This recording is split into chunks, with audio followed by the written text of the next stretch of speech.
Product not yet rated.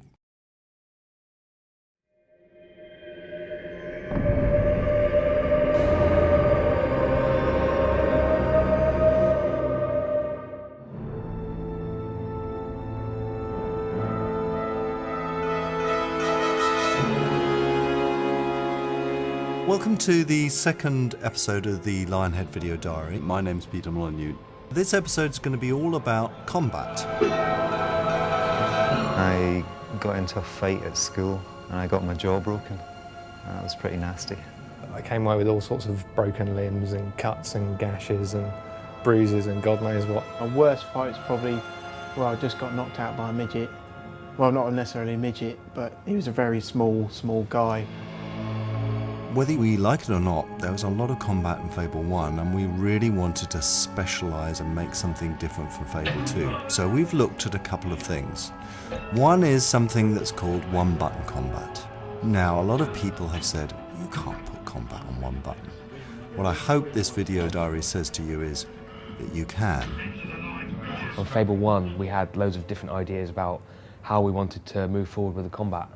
And we always would come up with a new thing, and there'd always be the standard problem of, well, how do we work this into the controls? And it was just so limiting, thinking, well, we've run out of buttons for that. How will the player actually make this happen? And by stripping back to just using one button, it's like, well, it seems the sky's the limit all of a sudden. Anything we can think of, based on the context that it's appropriate, we can do just with a single button press. The key thing that we've been dealing with one-button combat is ensuring that it is approachable for all gamers. It is approachable for people who haven't played games before, but it's also got the depth that seasoned gamers want. That was one of the key things that we felt we could have done a little better with in Fable 1. There are fewer things a player can do with his hands, so you have to make sure that of all the enormous varieties of actions that the character can do in the game, you always get the one that is most appropriate for where you want to be. So you almost want the game to read the player's mind and do exactly what he intends to do at that specific time, which, as you can imagine, mind reading is quite a difficult thing to program. Our goal is not to make combat look realistic, it's to make it believable. We want you to feel like you're in the game, hitting the enemies. I mean, it's not a realistic game. It's got creatures in it, it's got hobs, it's got gigantic trolls, you use magic. We want the combat to all fit together in this world, and we want the world to be believable. The character in the game, we like to think, is smarter than any character in any game before this, as far as combat's concerned. He always knows where he is, he always knows what's around him, and is going to use all items of the environment that he can to basically cause as much damage to his enemies as possible in the coolest way you can imagine.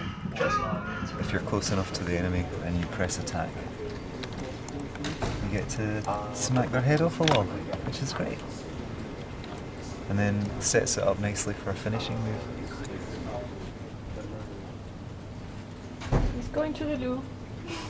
We did loads of research. We looked at videos, we looked at games, we just happened to find people around the studio that had life-sized weapons at home. A little bit disturbing. Not completely real, but there were some life-size metal swords brought in, which it was really useful because we could go out into the car park and video ourselves doing specific moves for the hero. We also got a sword master in called Richard Ryan, who showed us how he would actually fight with a sword. Quite a scary guy. He had a guitar case full of weapons and didn't mind getting quite close to us when he was demonstrating swings and things. But that gave us a lot of ideas, a lot of new ideas.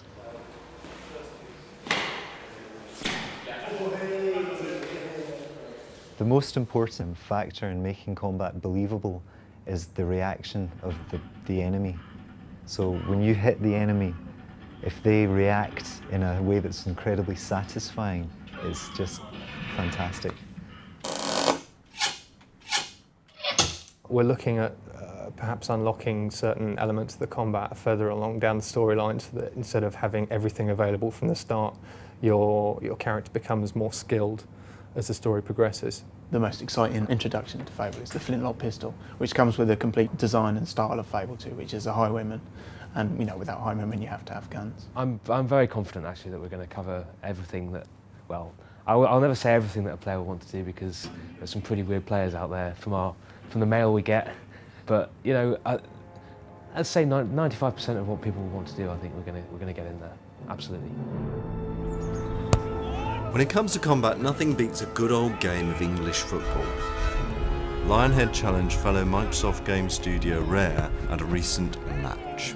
The footy against Rare was fantastic. We really want to try and make it a regular thing, really. Just a regular drubbing that we can dish out to them. How's the match going, Wood? It's going pretty good. Are you winning? We are, with 2-0 up front. Go Lionhead! And just for the record, who won? Lionhead or Rare? Lionhead, wasn't it, I think? Yeah, absolutely. Lionhead.